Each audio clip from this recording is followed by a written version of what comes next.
이게 떠올려져야 여러분들은 청소년 상담을 좀 했다고 얘기를 할 수 있습니다. 그냥 차버려라 그냥. 나 니 같은 거 상담 안 한다. 가버려라. 이런 마음이 아이가 들 수 있습니다. 그럼 이 자리가 얼마나 불편하겠어요. 그죠? 어서 오세요. 담백한 상담사 엘로이의 담백한 상담 이야기 지금부터 시작할게요. 청소년 상담하면 제일 먼저 여러분 떠올리는 게 뭐세요? 이게 떠올려져야 여러분들은 청소년 상담을 좀 했다고 얘기를 할 수 있습니다. 그렇죠. 바로 저항입니다. 저항. 이 지겨운 저항.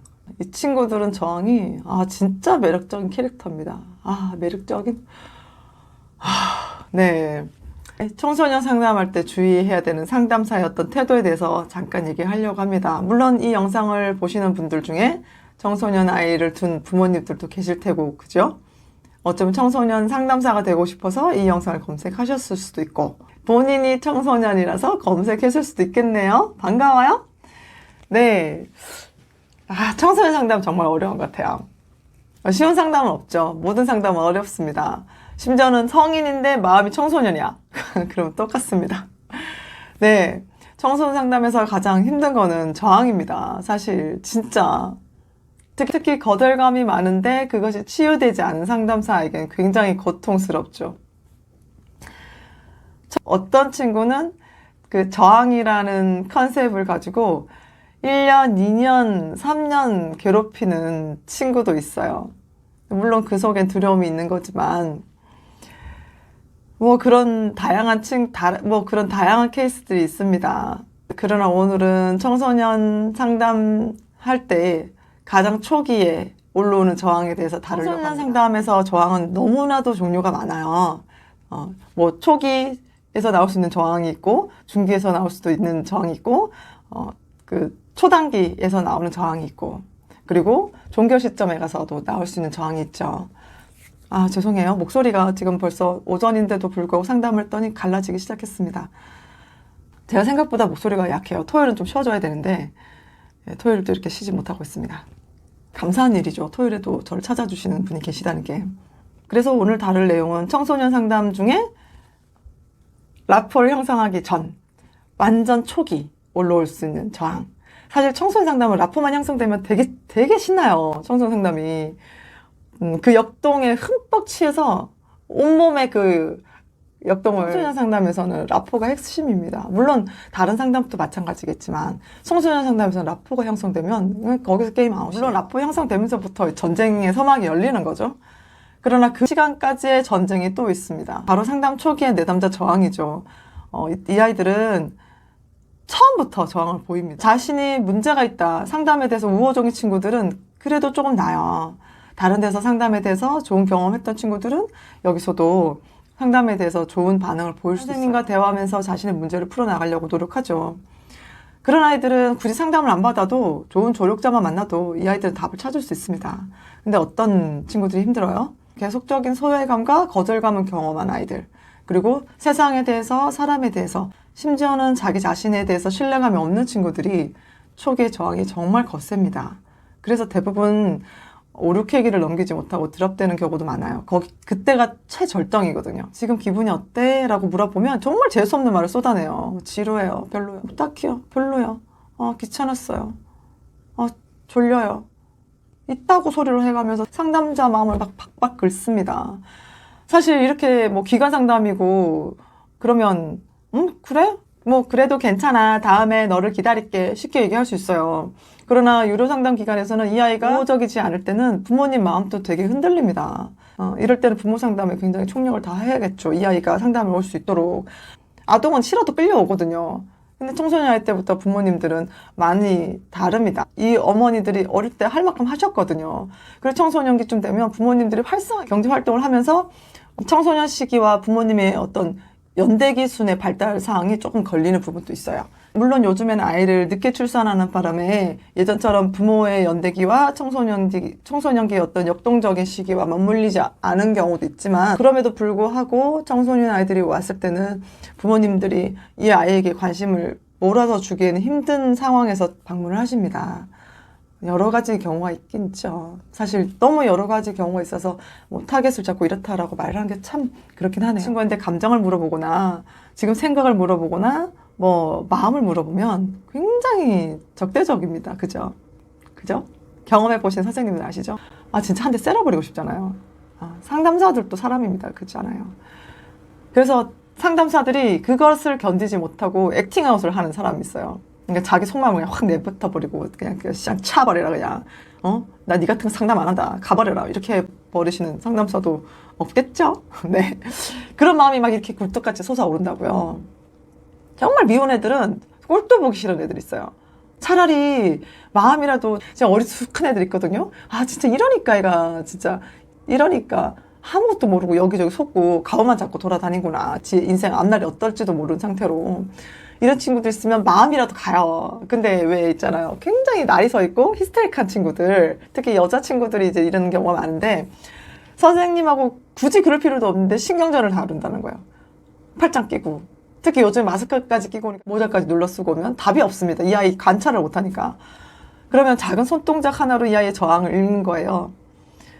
어쨌든 이러나 저러나 상담사는 지치게 마련입니다. 이때 어떤 내적 흐름이 있냐면 이 아이가 나를 지금 거부하고 있구나라는 마음이 확 들어요. 그래서 되게 속상합니다. 그죠?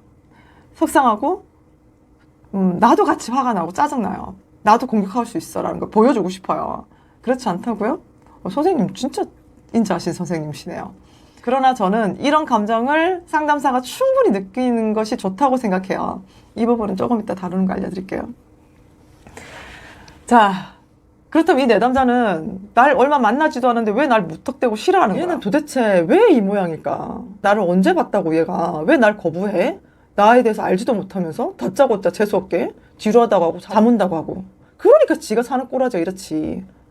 막 이런 생각이 올라올 수 있어요. 그러나 우리 생각해 봅시다. 진짜 내담자가 나에 대해서 뭘 안다고? 그죠? 나에 대해서 뭘 안다고 얘가 지금 다짜고짜 나한테 이게 재수없는 짓거리를 하고 사람 아래 위로 훑어보면서 기분 나쁘게 하고 그리고 말끝마다 한숨 푹푹 쉬고 진짜 당장이라도 나가고 싶어하는 이런 행동을 할까요? 내가 싫어서 그러는 걸까요? 상담사들이 많은 부분 실수하는 게 이 역동을 나와 일치시킵니다. 자, 여러분 기억하세요. 이거 진짜 여러분들이 기억하셔야 됩니다. 아셨죠? 이 내담자는 상담을 분명히 싫어해요. 생각해보세요. 우리 생각해보자고요. 자기는 그냥 이렇게 꼴린 대로 살고 싶어요. 그리고 내가 원하는 건 엄마 네가 나를 해결해달라는 거예요. 아니면 이 상황이 그냥 바뀌었으면 좋겠다는 거예요. 내가 바뀌는 게 아니라 내가 문제가 아니라 날 이렇게 만든 거는 이 상황이잖아. 내 주변이라고. 나는 이렇게 속상한데 왜 내가 바뀌어야 돼? 내가 바뀌는 게 엄마 네가 바뀌어야 되잖아. 형제 자매가 있다면 언니가 문제잖아. 오빠가 문제잖아. 나는 문제가 없다고. 나는 상처를 받았고 난 피해자라고. 근데 왜 내가 바뀌어야 돼서 내가 상담을 받아야 돼? 왜 내가 정신 개조를 받아야 돼? 라는 생각으로 올 수 있습니다. 그러니까 되게 청소년 아이들은 어때요? 오기 싫은 거 엄마 때문에 끌려와요. 물론 끌려온 거 아니고 지발로 옵니다. 지발로 오는 걸 가지고 우린 동기 강화 상담을 해야 돼요. 그러나 어쨌든 그런 모습은 누가 봐도 꼴 보기 싫고 믿고 정말 거부하고 싶습니다. 그런데 여러분 아까 전에 말씀드렸죠. 기억하셔야 될 거. 이 친구들은 정말 상담이 싫다. 여기서 힌트 얻으셨어요? 네, 바로 그거예요. 이 친구들은 상담이 싫은 거예요. 여러분들이 싫은 게 아닙니다. 상담이 싫은 거예요. 얼마나 싫겠어요. 예를 들어서 토요일이라고 칩시다. 오늘같이. 얘는 너무 집에서 뒹굴뒹굴거리고 핸드폰 하면서 쉬고 싶을 거예요. 근데 상담실에 와가지고 앉아 있어야 된단 말이에요. 별로 친하지도 않는 낯선 선생님이랑 둘이서 무슨 얘기를 해. 친하지도 않는데. 막상 지 얘기 해보래. 무슨 얘기를 해. 그리고 이 사람이 뭐 니까지 알면 뭐 얼마나 한다고. 그리고 이 사람이 뭘 믿고 얘기해요? 괜히 얘기했다고 엄마한테 다 얘기할 수도 있는데. 이런 마음이 아이가 들 수 있습니다. 그럼 이 자리가 얼마나 불편하겠어요. 그죠? 그래서 상담사들은 친해지려고 이 아이에게 온 마음을 다 표현합니다. 나도 있잖아. 너의 마음을 공감해. 너가 얼마나 오기 싫었니? 그 오기 싫은 마음에 대해서 얘기해 줄래? 뭐 아니면 그래 너무 오기 싫었지. 오면서 어떤 생각을 했어? 나도 너와 비슷한 경험이 있어. 뭐 이런 말까지 하면서. 그런데 우리 친구들 반응 어때요? 그러든가 말든가. 완전 무관심이죠. 이럴 때 확 때려버리고 싶다고요. 진짜. 나가라! 니까지 필요 없다. 누구는 이 자리 있고 싶은 줄 알아? 이런 마음이 들었어요. 그죠? 이런 마음 우선 담으세요. 이 마음은 정말 중요한 마음입니다. 이 마음을 여러분들이 부정해서는 안 돼요. 이 마음은 그대로 담고 있으세요. 이 아이가 주는 마음. 이 아이가 주는 그 다양하고 모든 재수 없는 그 마음. 그 마음을 모두 담으십시오. 담아놓고 필요할 때 써먹는 거예요. 그건 써먹기 위해 담아놓는 거예요. 자, 그러면 여러분들 분리하셔야 될 게 뭐냐면 아까 말했듯이 이 아이는 상담을 싫어하는 거예요. 나를 싫어하는 게 아니에요. 그러나 나를 싫어한다고 해도 충분히 그럴 수 있어요. 왜냐면 얘는 상담이 곧 저기 때문이죠. 그러나 여러분들은 분리를 하셔야 돼요. 나라는 사람이 싫은 게 아니라 이 아이는 상담이 싫구나 하셨죠? 네, 그겁니다. 그거 기억하셔야 돼요. 그리고 이 아이가 주는 이 불쾌감, 이건 뭘까요? 이 아이는 만나는 사람, 자기가 기분 나쁜 사람, 특히 엄마, 가족들에게 이런 감정을 쏟아내버린다는 거예요. 어때요? 예뻐할 수 있겠어요? 절대 예뻐할 수 없죠. 밉습니다. 꼴 보기 싫어요. 보면 속이 터집니다. 당장 집 나가라. 니까지 꼴 보기 싫다. 하고 싶습니다. 그러니까 이 아이가 얼마나 불행한 삶을 지금 살고 있겠어요. 그리고 엄마는 얼마나 매일매일 속이 시커멓게 타겠습니까? 이런 애랑 맨날 산다고 생각해보세요. 저도 그런 청년을 몇 명 키우고 있습니다. 미치죠. 속이 새카맣게 타요. 저는 남편 없었으면. 근데 우리 여기 오시는 어머님들 보면 어떠세요? 남편분과 관계가 좋은 경우가 거의 없습니다. 이 아이를 감당하기에 어머님들이 정말 소진되어 계세요. 그럼 우리는 어디에 집중해야 될까요? 이 아이가 지금 이런 행동들 때문에 얼마나 평소에 고통스러울까? 혹은 이 고통스러움을 숨기고 얼마나 가면을 쓰고 아닌 척하고 살까? 혹은 이 고통 때문에 버림받을 것 같아서 두려워서 얼마나 가오를 잡고 살까? 가오 잡고 있는 거 쇼하고 있고 이제 허풍 떨고 허세 부리고 이 마음을 이해를 하는 거예요. 딱하잖아요. 그죠? 그럼 반대로 엄마는 이런 아이를 보면 어떨까요? 정말 매일매일 좀 심한 말을 하면 살인의 충동을 느낄 겁니다. 진짜. 다른 아이들은 다 잘 큰데 왜 얘는 이 모양이야? 그죠? 그리고 좀 깨어있는 어머니들은 그래 내가 문제야. 내가 뭔가 잘못했을 거야 라는 자책을 많이 할 겁니다. 근데 자책도 하루 이틀이죠. 매일 싸우겠죠. 그러니까 얼마나 이들이 전투적인 삶을 가정에서 살겠어요. 뭐 저는 안 그렇겠어요. 저희 집 청년들 아이고 이 아이는 분명히 상담을 싫어한다. 그리고 자발적으로 오지 않았다. 이 아이는 단 1도 바꾸고 싶지 않다. 바꿔야 될 것은 본인이 아니라 엄마 네가 고쳐야지. 동생 네가 고쳐야지. 언니 네가 고쳐야지. 선생님이 문제야. 사회가 문제야. 학교가 문제야. 그 친구들이 문제야 라고 생각하고 옵니다. 그래서 얘들은 난 아무 문제 없다고 라는 생각으로 방문하십니다. 이분들이. 두 번째, 그런 이유 때문에 상담사 당신을 싫어하는 게 아닙니다. 상담은 곧 상담사예요. 그래서 상담사에게 이런 불쾌감을 보여줍니다. 그러나 상담사는 어때요? 우린 전문가잖아요.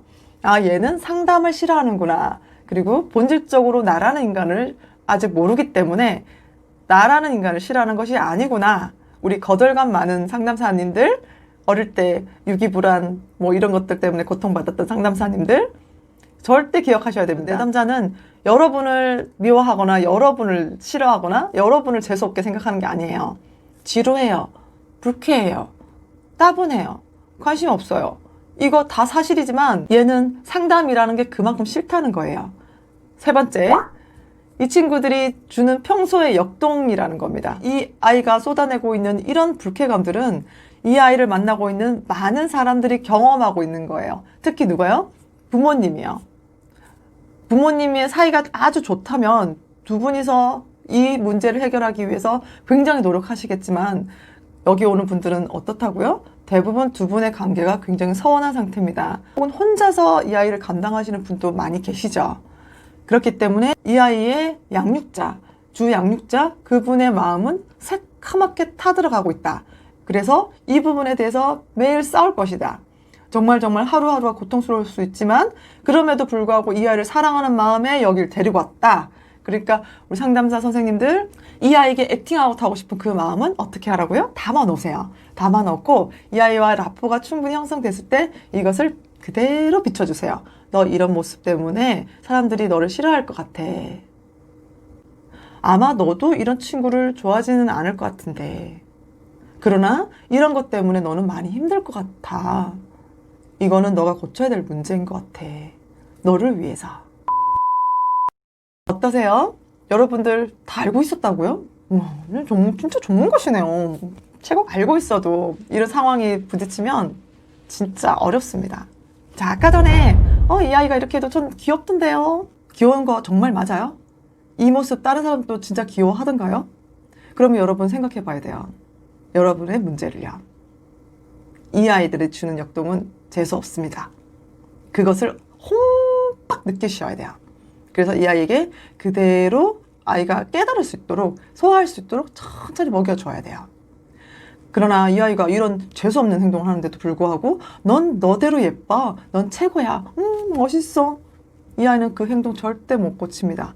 위선을 떨 수 있어요. 물론 그렇게 해서 이 아이가 선생님에게 잘 보이고 싶어서 착하게 할 수 있어요. 그러나 저는 생각해 봅니다. 정말 그게 그 아이를 위해서인지요. 오늘 청소년 상담 저항에 대해서 다뤘는데 좀 도움이 되셨나요? 도움이 되시길 바랍니다. 전들 뭐 액팅하고 안 했겠어요? 일상 지나고 나서 후회하는 것이 청소년 상담. 좀 더 견뎌줄 걸. 아휴, 진짜 아쉬움이 있어요. 그게 청소년 상담이에요. 그럼에도 불구하고 가장 상담사가 솔직할 때 아이들은 반응을 보입니다. 여러분들 제 말이 좀 거칠죠? 네, 저는 주로 청소년 상담과 성인 상담을 합니다. 저는 가장 담백하게 내 남자를 만나고 있습니다. 머리로는 생각하지만 늘 실전에서 되게 어려운 것이 상담이죠. 그렇기 때문에 상담사는 오늘 또 배웁니다. 네, 오늘은 여기까지. 도움이 되시길 바랍니다. 자주자주 작은 팁으로 여러분들 만나러 가겠습니다. 감사합니다. 맑은 하루 되세요. 맑은 하루 되세요.